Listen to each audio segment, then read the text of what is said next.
네, 감사합니다. 오늘 저희 같이 나누실 내용은 누가복음 이야기를 나누도록 하겠습니다. 이제 누가복음을 같이 나누실 텐데요. 오늘 소제목으로 예수, 죄인과 세리들의 친구라는 소제목을 한번 잡아 보았습니다.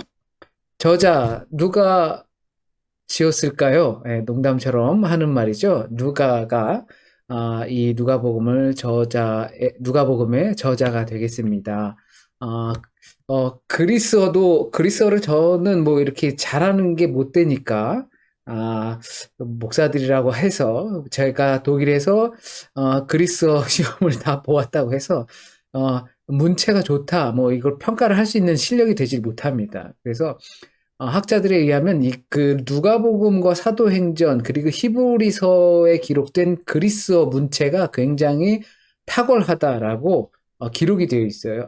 그렇게 알려져 있습니다. 그래서 그리스어를 잘하는 의사 누가가 이 누가복음을 기록했다라고 우리는 보통 알고 있습니다. 그리고 사도 바울과 함께 여행한 동역자로서 사도 바울의 편지에 자주 등장하는 모습을 그냥 그 편지에만 이름만 거론되지 이거 누가 썼다라고 정확히 나와 있지는 않죠.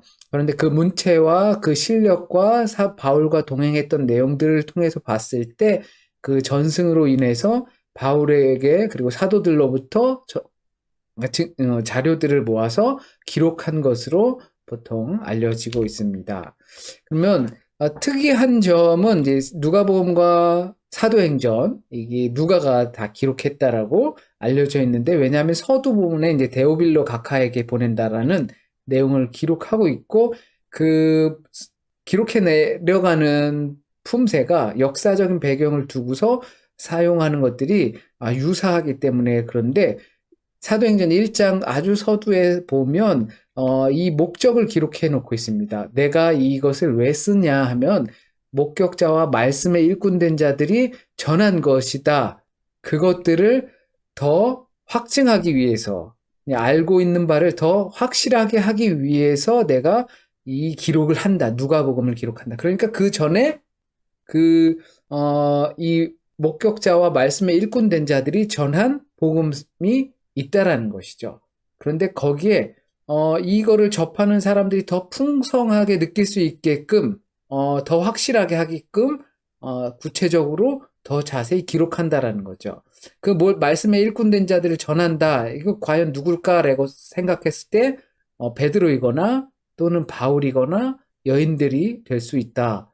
이것은 지난주에 말씀을 드렸던 것처럼 이제 옛날의 역사적 기록 또는 어떤 전기를 기록할 때 처음에 등장하는 사람과 나중에 등장하는 사람이 굉장히 중요한 인물인데 여기에서도 역시 베드로가 복음서 안에서 아주 처음과 마지막에 등장하고 있다라는 사실로 인해서 베드로로부터 전승되지 않았을까 마가복음처럼 또 바울의 동역자였기 때문에 바울로부터 또 전승되진 않았을까 그리고 여인들은 누가복음의 본론이라고 할 수 있는 9장 51절에서 19장 후반까지 들어가는 부분에 그 사이에 여인들이 매우 등장을 많이 합니다.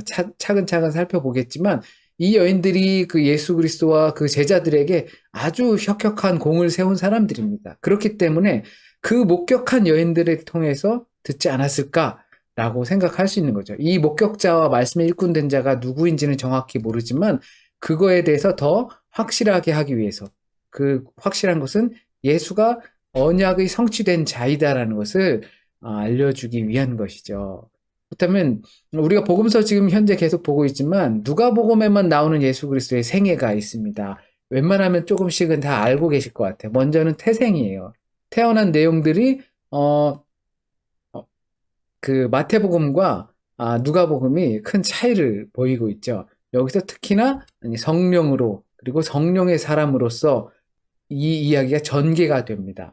성령으로 잉태되었다라는 표현과 함께 또 성령의 사람으로부터 예수가 태어나고 정결례를 하러 갔을 때 거기에 안나와 그리고 그 선지자 이름을 까먹었는데 나이 든 그 할아버지가 죽지 못하고 기다리고 있었잖아요. 그러면서 성령의 사람이었기 때문에 성령께서 알려주시는 바를 알아가지고 그가 바로 예수 그리스도 메시아라는 것을 느끼게 되는 거죠. 이 태생부터 다른 내용 레파토리와 자세한 설명이 들어가 있어요. 그리고 이 소년 시절의 이야기가 누가복음에만 이렇게 등장하고 거기서 사랑스럽고 지혜롭다라는 표현을 통해서 하나님의 사랑과 지혜, 성령으로 이끌림 받은 그러한 존재라는 것을 보여주고 있습니다. 또 십자가상에서도 두 강도와 함께 대화하며 그들과 또 용서하며 나와 함께 낙원에 거할 것이다라고 말하며 그러는 마지막 장면까지 처음과 끝이 굉장히 누가복음에서만 볼 수 있는 독특한 예수의 생애를 기록하고 있다라는 특징이 있습니다. 이제 구체적인 특징들을 조금 살펴볼 텐데요. 이제 자세한 부연 설명을 많이 합니다. 태생 마가복음에서는 뭐 전혀 기록도 없지만 마태복음에서는 그 태생 때 이집트로 피신하는 내용이 있다면 그때도 이제 아켈라오라는 그런 유대의 그 왕이 이제 헤롯의 아들이 통치하고 있었던 시대라는 것을 등장시키지만 누가복음에서는 그 자세한 역사적 내용들을 계속해서 누구 때, 그때, 언제, 어느 왕 때, 몇 년 때에 이렇게 계속 서술해 나가고 있습니다. 그것을 통해서 하나님의 구속사가 세상의 역사와 그 가운데 진행되고 있다라는 것을 이야기해 주는 겁니다. 그래서 사도행전도 연결해서 그와 같은 내용으로 피력을 해가고 있죠. 네. 또 누가복음의 특징이라고 한다면 소외계층에 대한 내용들이 굉장히 많이 등장한다라는 것입니다. 세리와 죄인들과 먹고 마신다든지 그리고 또 평지설교, 우리 마태복음에서는 산상설교라고 알려진 그 부분에서 복된 축복의 선언도 하지만 화된 자들, 화있을진저라고 하면서 화도 선언하는 모습이 나옵니다. 게다가 마태복음과 누가복음의 이 설교의 차이가 우리가 너무나 잘 알고 있는 마태복음에선 심령이 가난한 자가 복이 있다라고 천국이 저희 것이다라고 표현하지만 누가복음에서는 가난한 자라고 어떤 서술을 빼버립니다. 그러니까 심령이 가난한 것이 아니라 가난한 자. 그래서 화 있을진저 너희 배부른 자요. 그리고 부한 자요. 이렇게 표현합니다. 가난함과 부에 대한 것을 아주 극명하게 나누는데 이건 뭐 이제 거지와 부자 나사로 이야기에서도 마찬가지, 거지 나사로와 부자의 이야기도 마찬가지 이야기죠. 극명하게 부와 가난함을 나누어서 부는 부정한 듯한 그리고 가난은 이것이 인정받을 듯한 이렇게 표현이 되고 있는데 그렇게 딱 구분할 일은 아니죠. 잘못 이해하면 그렇게 될 수가 있는데 그러면 이제 저와 여러분은 이제 부자니까 이제 저주받을 인생이 될 수 있는 거지만 그와 같이 이렇게 단편적으로 생각할 문제는 아니라는 걸 이제 저희가 다 알 거라고 생각합니다. 그리고 죄 지은 여인이 기름 부음을 예수께 나와서 하죠. 다른 복음서에서는 이제 그 매춘녀라고 나오고요. 돌아온 아들에 관한 이야기. 그리고 사마리아인, 선한 사마리아인에 대해서 이 사람이 진짜 그 강도 만난 자의 친구다. 그리고 감사 인사를 하러 온 그 10명의 그 나병 환자 중에 한 명만 돌아와서 감사 인사를 했는데 그 사람이 사마리아 사람이다. 그러니까 적대시하는 그 사람들에 대해서 인정해주는 모습들이 계속 등장하고요. 이게 이제 누가복음에서만 나오는데 게다가 그렇게 표현되고 있다라는 거죠. 그리고 바리새인과 세리의 기도도 누가복음에만 등장하는데 바리새인의 기도는 내가 세리와 같지 않고 그리고 금식도 하고 11조도 하고 뭐 이런 것들을 자랑하지만 세리는 주님 제가 죄인입니다 라고 하는 그런 기도를 드리면서 어느 사람이 맞는가를 보는 거고 또 세리 삭개오의 이야기를 하면서 작은 자의 비유를 통해서 주님께서 그 그 집에 거하게 되는 것을 보게 되고, 마지막에 십자가상에서 한 강도가 이분이 메시아라는 걸 알고 나서 이제 주님께 회개를 하는, 그리고 또 주님과 함께 낙원에 거하게 되는 그러한 축복을 받게 되는 그러한 강도의 모습들. 이렇게 누가복음에만 등장하면서도 특히나 누가복음에서 더 두각되는 그러한 부분들이 바로 이 소외된 계층들에 대해서 이야기를 해주고 있다라는 것입니다. 거기에 대해서 집중적으로 표현하면서 그들이 이제 복을 받게 될 것이다. 왜 그럴까요? 부자는 왜 복을 받지 못하게 될까요? 누가복음은 그런 생각을 가지고 있었던 거죠. 부에 대해서 부를 향해서 가는 과정. 지금 사회 지도층에 있었을 때 가던 과정. 그리고 그런 사람들이 주님이 오셨을 때 주님을 거부하는 과정. 그것을 알기 때문에 그들에 대해서 마치 돈이 있는 사람과 돈이 없는 사람, 그리고 지위가 있는 사람과 지위가 없는 사람은 무조건 그런 것처럼 보여질 수 있게 되는 겁니다. 그리고 누가복음의 특징 중에 이제 여인들에 대해서 아주 자세히 등장하게 됩니다. 이 여인들이 아주 자주 등장하고 매우 중요한 인물로 등장하기도 합니다. 예수의 탄생에서도 수태고지도 마리아가 받죠. 그리고 마태복음에서는 요셉이 받지만 또 세례 요한의 태어남도 엘리사벳이 그 이야기를 듣게 됩니다. 그리고 여선지자 안나가 등장하면서 그 예수님의 메시아됨을 그 남자 선지자랑 아주 동등되게 배치가 됩니다. 그리고 나인성의 과부가 등장하고 예수님을 섬긴 여인들, 후원했던 그런 여인들이 등장하게 되고, 마리아와 마르다도 등장하면서 예수님 앞에서 말씀을 듣는 이 마리아의 모습도 나오게 되고, 이게 그러니까 교육을 받는 마리아인 거죠. 상상하기 힘든 장면들이 나오는 거죠. 과부의 두 렙돈, 잃어버린 드라크마 비유할 때도 그 여인이 잃어버린 드라크마의 비유를 한다는 거죠. 누가복음에만 등장하는데 이게 잃어버린 양과 드라크마, 그 다음에 돌아온 아들, 탕자. 이 세 이야기를 할 때 아들과 양과 그리고 여인을 이렇게 동일하게 나온다는 겁니다. 그리고 불의한 재판관을 굴복시킨 과부의 비유까지도 해서 이 여인들을 매우 중요한 사건과 메시지 안에서 예수 그리스도가 이 땅에 회복을 전할 때 아주 중요한 과정 중에 사용된다는 겁니다.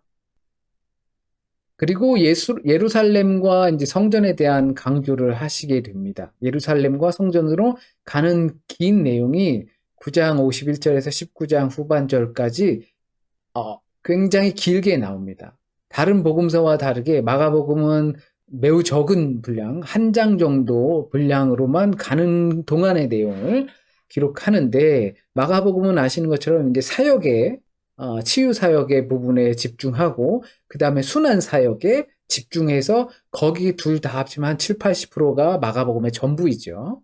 그리고 이 누가복음에서는 동등되게 세 부분으로 나눠지는 것처럼 보이는데요. 근데 9장에서 19장까지 아주 예루살렘 성전으로 가는 긴 내용을 이 부분에 다 포함하고 있습니다. 그러면서 이 부분에서도 많은 여자들과 그리고 가난한 자들과 병든 자들, 귀신 들린 자들이 등장하게 되고, 또 많은 비유들도 독특한 비유들, 누가복음만 갖고 있는 비유들을 계속 쏟아냅니다. 그리고 늘 성전에서 하나님을 찬송하리라. 이게 또 마지막 부분에서, 누가복음의 마지막 부분에서 이와 같이 말씀하시면서 성전 대신 죄를 용서하는 장소인 성전, 곧 하나님의 아들인 예수 그리스도 이것을 강조하기 위해서 마지막에서 제자들이 늘 성전에서 하나님을 찬송하니라 라고 하는 것처럼 누가복음을 강조하면서 끝냅니다. 이거는 이제 사도행전으로 이어지잖아요. 그러니까 사도행전 저희가 지금 아침 묵상하고 있는데 제자들도 항상 기도하러 성전에 가지요. 그러면서 미문에 앉았던 사람들도 고치고요. 이게 주님 그리고 제자된 자들의 모습 중에 매우 중요한 일과 삶이 되는 거죠. 또 누가복음에만 나오는 비유들은 이제 선한 사마리아인에 대한 비유, 저녁 늦게 찾아온 그 친구에 관한 비유. 이제 손님이 찾아왔는데 먹을 게 준비되어 있지 않아서 이웃집에 가서 떡을 빌리러 간청하는 그러한 모습. 나중에 이제 잘 아시는 구하라 찾으라 두드리라 그 내용이 나오는 누가복음이죠. 거기에서 마태복음과는 다르게 누가복음은 이렇게 구하고 찾고 두드리면 아버지께서 성령을 너희에게 주시지 않겠느냐라는 내용. 마태복음에서는 좋은 것을 너희에게 주시지 않겠느냐 아버지께서. 그러니까 누가는 이것을 더 명확하게 설명하려고 했던 거죠. 성령이라는 것을. 그리고 이제 어리석은 부자의 이야기가 나오죠. 이제 내일 죽을지 어떻게 될지 모르면서도 내일의 일들을 준비하고 있는 모습. 그리고 탕자, 불의한 청지기에 관한 거, 그리고 부자와 거지 나사로가 이제 16장에서 이제 불의한 청지기와 함께 나오고요. 그리고 불의한 그 재판관에게 간청하는 그 과부의 이야기가 이 누가복음에서만 등장하게 되어 있습니다. 또 예수께서 어떻게 묘사되고 있느냐? 이것은 기도하시는 예수님의 모습으로 이제 묘사가 되고 있습니다.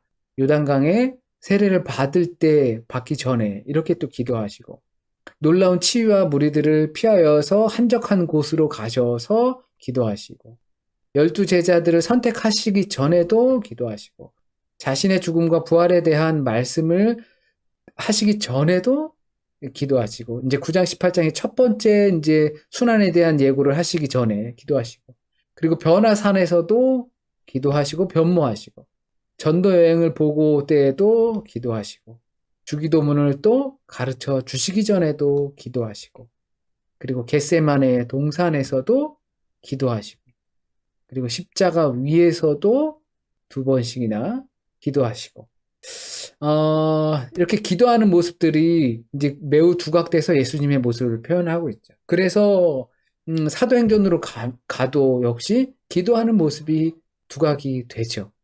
기도를 통하여서 오로지 기도에 전념하는 제자들의 모습을 바로 연결선상으로 볼 수가 있게 됩니다. 누가가 봤을 때 예수 그리스도는 기도하는 그러한 모습으로 나타났습니다. 또 어떤 모습으로 비춰졌냐면 성령입니다. 근데 모태로부터 태어날 때 성령 충만한 세례 요한 이런 것들이 누가가 굉장히 강조하는 모습입니다. 그리고 성령을 통한 마리아의 잉태, 그리고 엘리사벳의 고백, 세례 요한의 어머니 엘리사벳의 고백, 스가랴의 세례 요한 장명할 때도 시몬, 그 시몬이네요. 그 시몬 선지자에게도 주신 약속이 성취될 때도 성령께서 그것을 알게 하셨다. 그리고 세례 받으실 때도 광야의 시험 속에서도 성령과 함께 하셨고, 그리고 70인 제자들이 돌아왔을 때도 밤중에 찾아온 친구의 간청으로 기도를 비유하실 때에도, 그리고 승천 직전 제자들에게 임재의 약속을 또 하시면서도 성령을 강조하는 모습이 이 누가복음에서 아주 두각되어 나타난다는 것입니다. 예수의 세례를 받으실 때 이것은 너는 내 아들이다라고 이야기를 하면서 또 그리고 누가복음에서 독특하게 마태복음과 다르게 4장에 이 3장 말미에 예수의 족보가 등장하게 되죠. 예수로부터 시작하여서 이 아담으로 연결되는 그런 예수 그리고 다윗, 아브라함, 아담으로 이렇게 연결되어서 역으로 내려가는 거죠. 거꾸로 올라가는 거죠. 마태복음에서는 반대로 이제 아담으로부터 이렇게 내려왔다면 이것은 예수가 메시아이고 왕이시며 인류에게 복을 가져다 주실 분이다라는 것을 이제 묘사하고 있는 겁니다. 그리고 공생애를 시작할 때 누가복음에서만 아주 독특하게 등장하는 예수의 공생애 선언입니다. 예수의 공생애 선언인데 예수께서 나사렛 그 회당에 들어가셔서 거기서 이사야 61장 1절에서 2절 말씀을 읽게 되죠.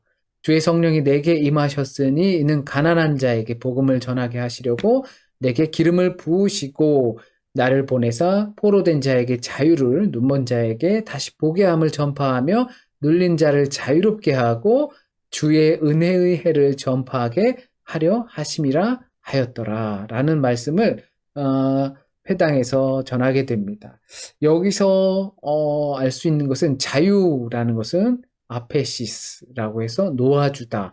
레위기 25장의 희년을 의미하는 내용입니다. 희년은 이제 50년에 한 번씩 돌아오는 것이 희년이죠. 안식년이 7번씩 지난 그 다음 해를 희년이라고 하는 것입니다. 그때에는 모든 사람들이 그러니까 노예로부터 그러니까 노예였던 자는 풀려지게 되고, 땅을 빼앗겼던 자는 땅들을 다시 찾게 되고, 그리고 빚이 졌던 자들은 빚을 탕감받게 되는 그것이 바로 희년입니다. 예수께서 그러니까 자유롭게 하기 위해서 오셨다라고 하는 이것은 곧 희년을 선언하기 위해서 지금 세상의 종이 되고 그리고 세상에 빚을 져가지고 묶여있는 사람들에게 자유와 탕감을 선언하시기 위해 오셨다라는 것입니다. 그리고 여기서 이제 가난한 자에게라고 구체적으로 이야기하고 있습니다. 묶인 자, 그리고 눈먼 자라고 했을 때 이 가난한 자는 누가복음에서는 특히나 관심을 갖고 있지만 경제적인 가난함만을 이야기하는 것이 아니라 소외된 모든 자에게, 그리고 병상에 앓던 여인들, 나병 환자, 중풍병자, 세리, 레위, 그리고 죄 지은 여인, 이 모든 사람의 상태, 그러니까 사회적 중심으로부터 벗어나서 소외된 모든 사람들을 뜻하는 것이고, 그들에게 자유를 선언하고 잃었던 것을 다시 되찾게 해주는 것으로 예수님을 그리고 있습니다. 그리고 예수님께서는 식사의 자리를 많이 가지신다는 겁니다. 누가복음에서는 잔치가 많이 열려요. 잔치가 아주 많이 열립니다. 그리고 중요할 때마다, 그러니까 서론과 본론과 결론으로 넘어가기 전 때마다 꼭 이렇게 잔치를 벌립니다. 오병이어의 잔치가 서론이 끝나기 전에 오병이어 잔치가 있고, 그리고 성만찬 잔치는 그 결론으로 끝나기 전에 성만찬 잔치가 있고, 또 마지막에는 엠마오로 가고 있는 그 제자들 둘에게 나타나셔서 잔치를 벌이시죠. 뭐 잔치라는 게 거한 건 아니지만 그 식사의 자리를 마련하신다는 겁니다. 그리고 제자들께도 찾아와서 또 식사와 대화를 나누시는 모습이 그려지고 있습니다. 그리고 가로 속에 있는 잃어버린 아들을 찾은 후에도 누가복음에서만 등장하는 이 탕자의 비유 가운데 엄청나게 큰 잔치를 벌인다는 사건이죠. 버선발로 나온 아버지가 그렇게 돌아온 아들을 기뻐하며 잔치한다는 겁니다. 그러니까 예수님과 함께하는 것, 그 돌아오는 것, 그리고 잔치하는 것, 이것이 많이 표현이 되고 있는 것이 누가복음입니다. 어쩌면 우리가 이제 식사하는 것, 친교하는 것, 함께 밥 먹는 것, 이게 과거에는 별거 아닌 것처럼 느껴졌지만 요즘은 굉장히 귀하게 느껴지잖아요. 그러니까 어떻게 보면 이 성경에서 나오는 식사의 자리, 어떠한 사람과 마주 앉는 것, 그리고 옆에 앉는 것, 그래서 함께 식사를 한다라는 것이 얼마나 이제 중요한 건지를 느낄 수 있게 됐죠. 이렇게 대략적인 누가복음이 갖고 있었던 신학적인 특징이나 내용들을 살펴보고, 그 다음에 구조를 간단히 살펴보도록 하겠습니다. 서론, 본론, 결론, 이렇게 구분이 되는데요. 중심이 되는 본론에서 예루살렘으로 가는 길을 아주 길게 표현하고 있다는 특징을 가지고 있고요. 그리고 서론에서 이제 세례 요한이 등장하죠. 그때 세례 요한이 이제 어머니가 노년의 아이를 갖게 되고 찬송의 노래를 부르는데 주 이스라엘의 하나님을 찬송합니다라는 찬송을 부르며 길을 준비하는 자가 세례 요한이었고, 예수는 이제 미혼인 자가 아이를 갖게 되는 거죠. 그리고 내 영혼이 내 구주 하나님을 기뻐합니다라는 그 마리아 창가로 이제 알려진 마리아 창가가 등장하게 됩니다. 그리고 나서 하나님의 통치와 복이 메시아 왕 예수 그리스도로부터 난다는 것을 그 노래를 통해서 듣게 되죠. 그리고 예수 탄생 후에 성전에서 정결례를 하고 시몬과 안나를 통해서 내 눈이 주님의 구원을 봅니다라고 하면서 예수 그리스도가 주님의 구원이라는 것을 말해주고 예수께서 세례를 받으시고 그 족보를 통해서 인류에게 복을 주러 오셨다는 것, 그리고 공생애를 시작하실 때 12제자를 선택하고 이 12제자를 새 이스라엘로 상징할 수 있고 마가복음과 다르게 이제 평지 설교를 하시고 베드로의 고백과 첫 번째 예수의 순환 예고를 하시며 예수께서 변모하신다라고 할 때 여기서 이제 표현 중에 이제 첨가되는 것이 예루살렘에서 별세하실세라고 이렇게 이제 표현을 하고 있어요. 그때 이제 이 별세라는 것을 그리스어로는 엑소더스인데 출애굽이라는 것이 그리스어로도 이제 엑소더스라는 걸 아시죠? 그렇게 표현돼서 이 세상을 많은 이 사람들을 이집트라는 곳에서 출애굽시킨 모세와 같이 구원하시겠다라는 것을 보여주고 있습니다. 이제 예루살렘으로 가는 길인데요. 그 가운데 70인의 제자 파송이 있고 기도를 가르쳐 주시고 하나님의 공급에 대한 이제 신뢰와 재물과 소유와 관대함에 대해서 가난한 사람들이나 병든 사람들, 이 사람들을 만나면서 그것들을 가르쳐 주십니다. 또 제자도로서 가난한 자들을 위한 사역들을 계속 하시고 이런 것들에 관한 비유를 들으시면서 잃은 아들에 대해서 아주 굉장히 길게 이야기를 자세히 하면서 길게 설명을 해주고 있습니다. 그리고 보면 이 잃어버린 아들이 그 본론 가는 그 중간에 아주 한복판에 아주 장황하게 설명되어 있다는 것이죠. 이런 아들을 반기는 그 아버지의 마음, 그러나 시기하는 첫째 아들, 그 시기하는 첫째 아들은 보통 우리가 바리새인이나 서기관들, 지도층들을 이야기를 하고 있죠. 그리고 삭개오가 이 가는 길에 마지막에 등장을 하게 됩니다. 역시 이것도 삭개오도 누가복음에만 등장하는 거죠. 그리고 예수를 만나는 소외자들은 모두 이제 그와 함께 잔치에 참여하고 그로부터 새로운 인생을 얻게 되고 새로운 삶을 살게 되는 것이죠. 주님을 만난 사람들이 주님과 함께 식탁에서 식사를 하게 되고 그리고 그들은 새로운 인생을 살게 된다라는 것입니다. 누가복음에서 길을 가면서 예루살렘을 가는 중에 만난 사람들이 다 그렇게 새로운 인생을 살게 되었다는데 누가복음은 초점을 두고 있습니다. 새로운 삶으로 나아가게 됐다는 거죠. 동일한 사건들이 마태와 마가에서도 있을 수 있는데 그러나 이 누가에서는 이 사람들이 삭개오처럼 회개하고 새로운 인생을 살게 되었다라는 것에 초점을 맞추고 있습니다. 주님을 만나면 새로운 인생을 살게 되는 겁니다. 결론 부분에 가면 이제 예루살렘에 입성하시고 특이하게 누가복음에서 성전을 보시며 우신다라는 표현과 더불어 성전이 파괴될 것을 예언하시죠. 그리고 유다의 배반과 유월절 식사와 신문과 십자가가 비교적 다른 부분에 비해 짧게 전해지고 예수께서 마지막에서 이제 저들의 죄를 용서하시고라고 기도하시며 또 행악자에 대해서 옆에 있는 그 강도에 대해서 관대함을 보여주십니다. 그리고 예수께서 부활하신 소식과 그 소식을 여인들이 듣고 전할 때에 제자들은 그것을 믿지 않았죠. 그런데 베드로는 달려가서 구부려서 들여다보았다라고 이렇게 특별히 표현하고 있습니다. 그래서 이제 베드로로부터 이와 같은 이야기를 전달받고 또 부활의 소식을 전한 이 여인들, 가는 길에 예수를 보살폈던 그 여인들, 후원했던 여인들을 통해서 이 예수 그리스도의 복음의 소식을 누가가 정리하지 않았을까라고 이제 학자들은 생각하게 되는 겁니다.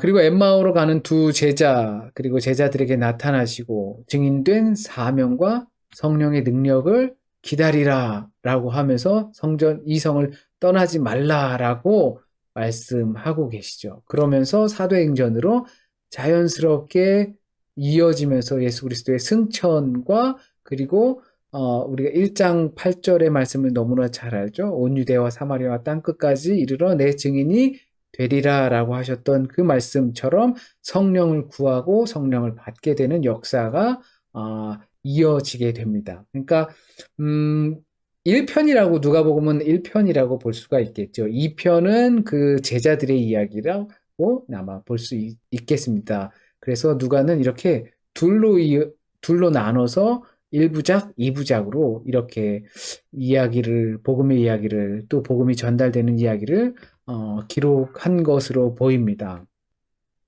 이제 누가복음을 이렇게 정리하게 됐습니다. 누가복음, 예수, 죄인과 세리들의 친구라는 테마를 가지고 누가가 바라봤던 예수 그리스도께서 관심 갖고 있었던 그 하나님의 나라, 그 하나님의 나라가 어떻게 회복될 것인지, 그리고 누구에게 예수께서는 관심을 가지고 있었는지, 과연 누가복음을 통해서 그것을 깨달은 사람들은 누구인지 이렇게 잠시 한번 살펴보았습니다. 이제 마이크 같이 켜시고 잠시나마 우리 같이 나누는 시간 갖도록 하겠습니다.